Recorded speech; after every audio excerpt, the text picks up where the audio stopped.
Hello everyone, welcome back to my channel Aadya family channel. कैसे हो आप सब? आशा करती हूँ आप सभी भी बिल्कुल ठीक होगे और मैं भी बिल्कुल ठीक ठाक से हूँ। और ये देखो, अक्षत पीछे कार्टून देख रहे हैं बैठ करके टीवी पर। और वेरी वेरी गुड मॉर्निंग। अभी सुबह के बज रहे हैं 7:30 को अप्रॉक्स टाइम हो रहा होगा। और ये देखो, मैं नहा धो करके एकदम रेडी हो गई हूँ और बस नहा धो करके ही रेडी हुई हूँ। अभी तक मेरे कुछ भी काम नहीं हुए हैं।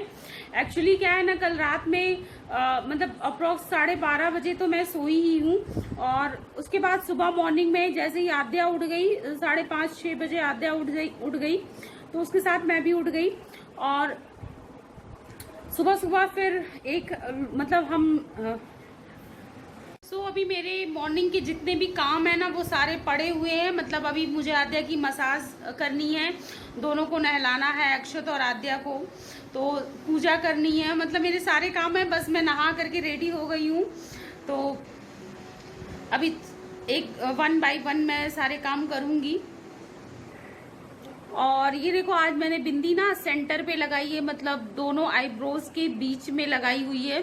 मुझे किसी ने कमेंट सेक्शन में बोला था कि दी आप बहुत मतलब मत्थे में ऊंची बिंदी मत लगाया करो, नहीं अच्छी लगती है, थोड़ा नीचे लगाया करिए तो ज़्यादा अच्छी लगेगी। तो मैंने आज ट्राई किया है, तो बताना कैसी लग रही है। और कई लोग ना कमेंट सेक्शन में बोलते हैं कि अपना डेली रूटीन शेयर करिए, मॉर्निंग रूटीन शेयर करिए। तो यार ना, मॉर्निंग रूटीन शेयर करना इतना मुश्किल हो जाता है। समझ रहे हो ना, 2 बच्चे हैं मेरे और दोनों को मतलब दोनों की मुझे बराबर केयर करनी पड़ती है। दोनों मतलब ज़्यादा अभी डिफरेंस भी नहीं है, तो दोनों को मुझे इक्वली ध्यान देना पड़ता है। तो मेरे लिए पॉसिबल नहीं हो पाता कि मैं मॉर्निंग का रूटीन शेयर कर पाऊँ। तो मैं कोशिश कर रही हूँ कि मैं आपके साथ मॉर्निंग रूटीन अपना शेयर करूँ। तो यही सारी चीज़ें हैं। और जिनके भी छोटे बच्चे होंगे वो मेरी बात को समझ रहे होंगे। और ये देखो, प्रीति भी आ गई हैं। ये हैं प्रीति, हेलो कर रही हैं। तो अभी ये मेरी हेल्प बहुत कर देती हैं, मतलब किचन में भी काफ़ी काम ये मतलब निपटा देती हैं, हेल्प भी कर देती हैं मेरी। तो यहाँ मैं नहा धो करके पूजा कर रही हूँ भगवान की। और सुबह सुबह अगर भगवान की पूजा कर लो ना तो पूरा दिन अच्छा जाता है। इसलिए मैं सबसे पहले मेरा जो काम होता है वो डेली रूटीन में सबसे पहले मैं सोचती हूँ मैं नहा ही लूँ और उसके बाद पूजा कर लूँ। फिर उसके बाद जो होगा वो पूरे दिन मैं फिर करती रहूँगी, धीरे धीरे सारे काम होते रहते हैं। तो सुबह मेरी ये पूजा हो जाती है। और पूजा करने के बाद मैं हमेशा अपनी मांग में सिंदूर ज़रूर लगाती हूँ। और कहते हैं गौरी जी को सिंदूर चढ़ाने के बाद सिंदूर अपनी मांग में ज़रूर लगाना चाहिए। तो मैं वही यहाँ पे कर रही हूँ।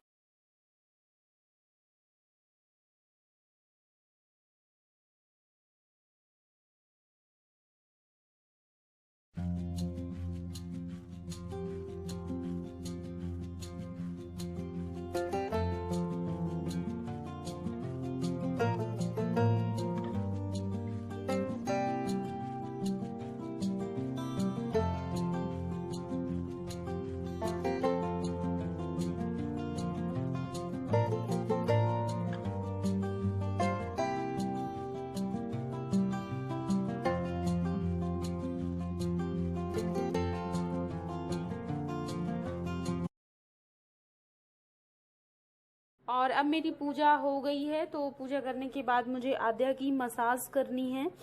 उसकी मसाज टाइमली का टाइम जो है वो फिक्स है, उसके साथ मैं कोई समझौता नहीं करती हूँ। उसका सुबह एक बार मसाज मैं ज़रूर उसके टाइम पे करती हूँ। तो इस वजह से अभी मैं उसकी यहाँ पे मसाज कर रही हूँ। और आद्या ना बहुत आराम से बचपन से ही ना मसाज बहुत अच्छे से करवाती थी। अक्षत तो मतलब इतना ज़्यादा परेशान करता था, ये कभी भी नहीं कराता था। और आद्या ना आराम से लेटती रहती है और जो कुछ भी मेरे हाथ में होता है मैं इसको खेलने के लिए दे देती हूँ तो ये खेलती रहती है। और इसके बाद मसाज की थोड़ी देर बाद मैं इसको नहला भी देती हूँ। नहाने के बाद ना थोड़ी सी नींद अच्छी आती है, हमें भी आती है, बहुत आलस सा लगता है। तो ये तो खैर बच्चे हैं, बच्चे नहाने के बाद ना सोते हैं तो थोड़ा लंबे टाइम तक सोते हैं तो और सारे काम हो जाते हैं। अदरवाइज ना पूरे टाइम इन्हीं को संभालते रहो तो बाकी काम सब पड़े के पड़े रह जाते हैं। तो ये नहाती भी बहुत प्यार से है। और मतलब मेरे दोनों बच्चे बिल्कुल जस्ट एक दूसरे से अपोजिट नेचर के हैं। अक्षत नहाने में भी बहुत डरता था और आद्या इतने ही प्यार से नहाती है, तो बहुत अच्छा लगता है। दोनों बच्चों का ना मेरा अलग अलग एकदम एक्सपीरियंस रहा है। तो ये देखो अद्दू मेरी नहा चुकी है और अब मैं इसके कपड़े सीने, और ये देखो ना नोजी बहुत अच्छे से बनाती है। इसको चिढ़ाने के लिए बोलो ना तो ये अपनी नोजी ऊपर करके चिढ़ाती है, बहुत अच्छा लगता है। तो चलो आद्या को मैं नहला लेती हूँ। और ये देखो मैं रूम में आ गई हूँ, और रूम अक्षत ने कितना मैसी कर दिया। अक्षत ना सारे ब्लैंकेट और पिलो वगैरह सब फैला देते हैं, इस तरीके से रूम की हालत कर देते हैं ना कि मुझे ना इरिटेशन टाइप होने लगती है। कभी कभी तो मुझसे बहुत डांट खा जाता है। तो अभी मैं यहाँ पे रूम को सही कर लेती हूँ। रूम सही से रहता है, और मतलब चीजें ऑर्गेनाइज्ड रहती हैं, तो मुझे बहुत अच्छा लगता है। लेकिन बच्चों में इतना हो नहीं पाता है, तो मैं वही सारे काम यहाँ पे और अभी मेरे काफ़ी काम हो गए हैं। मतलब आद्या और अक्षत को नहलाना, उनकी मसाज, और ये सारे काम मेरे हो चुके हैं। किचन में भी मुझे आज ब्रेकफास्ट में कुछ नहीं बनाना था, मतलब बिल्कुल सिंपल सा ही चने और मूंग भिगो दिए थे, तो मम्मी वही ले रही थी और मैंने भी थोड़ा सा वही ले लिया है। और उसके बाद आज ना मौसम बहुत मतलब धूप हो रखी है, तो काफ़ी दिनों से कुछ ना किचन में बहुत सारे जो दाल हैं, जो अनाज वगैरह है ना, वो ख़राब होने लगता है। बारिश का सीज़न चल रहा है ना इस टाइम पे, तो देखना पड़ता है कि किचन में कोई चीज़ ख़राब तो नहीं हो रही है। तो अभी मैं वही देख रही थी, और मम्मी कई दिनों से बोल रही थी कि ये दाल वगैरह एक दिन धूप दिखा दो इनको, वरना ये ख़राब होने लगेंगी, इनमें कीड़े पड़ जाएंगे। और सच में वही हुआ। आज मैं जब मूंग मतलब देख रही थी, खड़ी मूंग थी, तो उसमें थोड़े थोड़े कीड़े आ गए थे। तो अभी मुझे उसको भी छत पे सूखने के लिए डालना है, मतलब थोड़ी सी मुझे धूप दिखानी है, तो ये काम भी मुझे करना है। और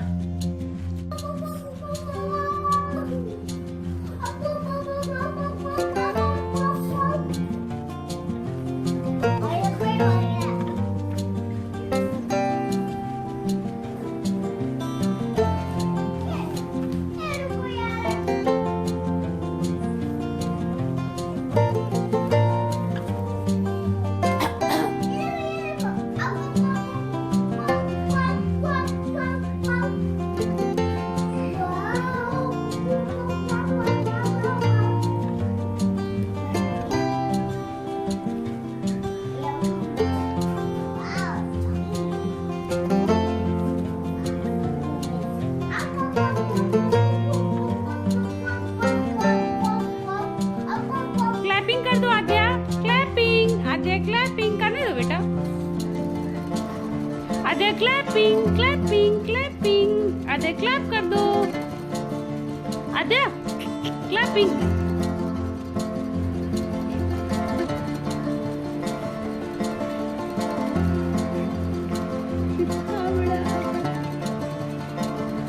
आद्या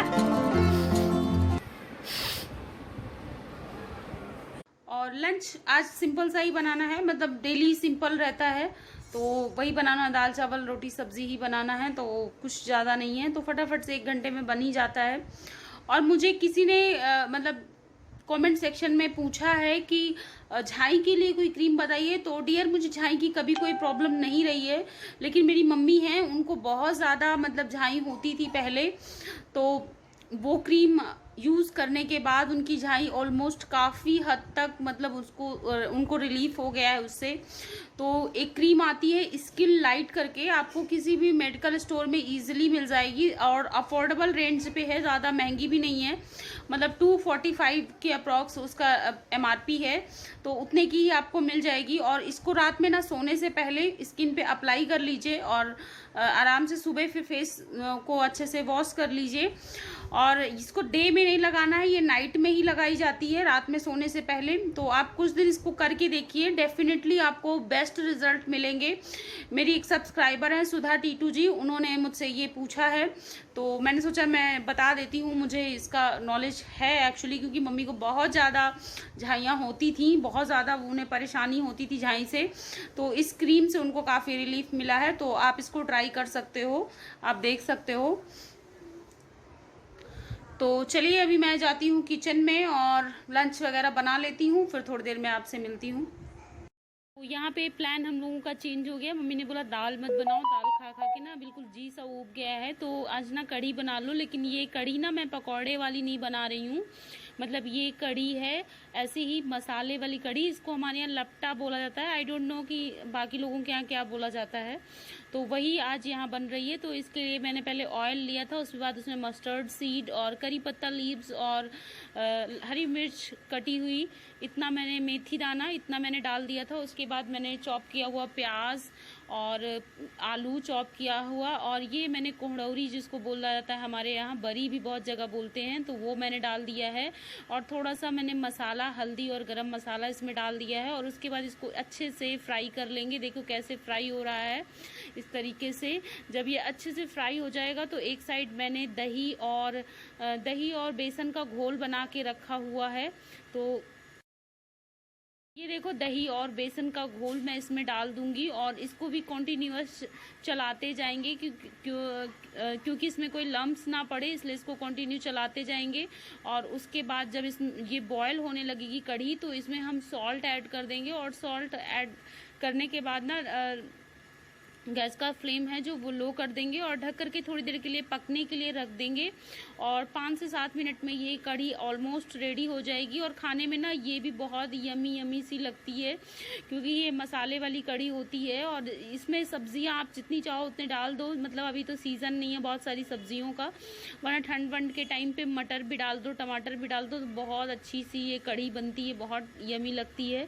तो ये मेरा कढ़ी बन चुकी है, और अब मैं बस चावल बनाऊंगी, रोटी बनाऊंगी और मेरा लंच रेडी हो जाएगा।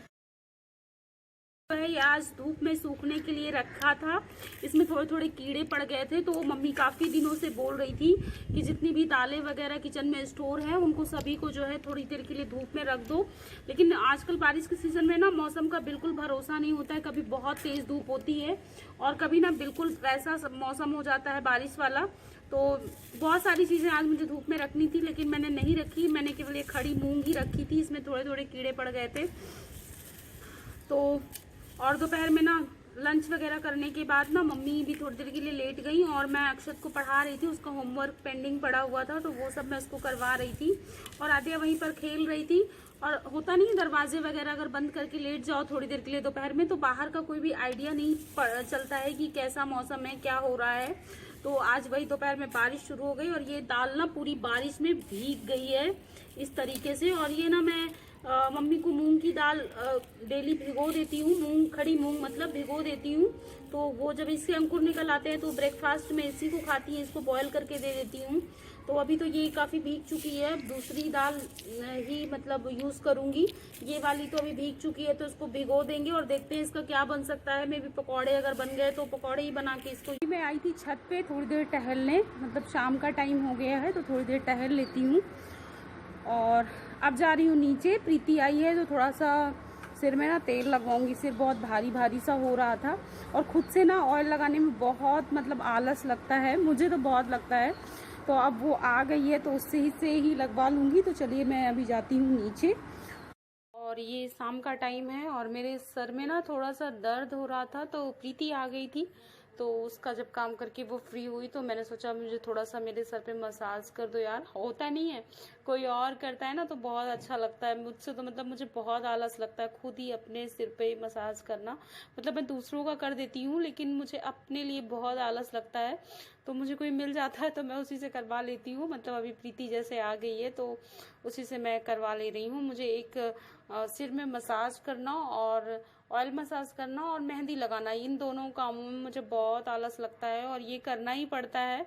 तो ये आ गई है तो मेरी इतनी सी हेल्प हो गई है। तो चलो अभी थोड़ी देर में मिलती हूँ। और किसी ने मुझसे पूछा था कि झड़ते बालों के लिए कुछ बताइए। तो झड़ते बालों के लिए डियर मेरे भी बाल बहुत झड़ते हैं, लेकिन मैं तो बिल्कुल लगा भी नहीं पाती हूँ, मतलब नहीं टाइम मिलता मुझे। लेकिन घमीरा की एक पत्ती होती है, तो उसको जो है अगर वो आपको मिल जाए तो उसको आप जूस निकाल लीजिए और जूस निकाल करके बालों में आप लगाइए, तो उसका काफ़ी बेनिफिट होता है। मतलब मे भी झड़ते बाल भी रुक जाते हैं, और अगर मतलब आपके सिर में बहुत कम बाल है तो नए बाल भी आ जाते हैं, काफ़ी बेनिफिट है इसका। तो काफ़ी जगह गांव वगैरह में इजीली घमीरा की पत्ती मिल जाती है। और इसको इकट्ठे मंगवा लीजिए, इसका रस निकाल के फ्रिज में स्टोर कर लीजिए, या फिर इसको ऑयल के साथ बॉयल कर, मतलब इसका रस और कोई भी जो भी आप तेल यूज़ करते हो सिर में लगाने के लिए, मसाज के लिए, वो तेल दोनों को मिक्स करके बॉयल कर लीजिए अच्छे से, और उसके बाद एक बॉटल में स्टोर कर लीजिए। तो आप कभी भी सिर में अप्लाई करिए, इसका काफ़ी अच्छा इफेक्ट है। तो ये कोई मतलब वैसा केमिकल वाला नहीं है, एकदम देसी चीज़ आपको बता रही हूँ। तो चलिए, मेरा वीडियो पसंद आया हो तो लाइक कर दीजिएगा, फैमिली फ्रेंड्स में शेयर कर दीजिएगा, और चैनल पे न्यू है तो सब्सक्राइब कर दीजिएगा, साथ ही में बेल आइकन को ज़रूर प्रेस करिएगा फॉर मोर वीडियो नोटिफिकेशन। और अभी के लिए मैं इस वीडियो को यहीं पे एंड करती हूँ, मिलते हैं नेक्स्ट वीडियो में, तब तक के लिए बाय बाय।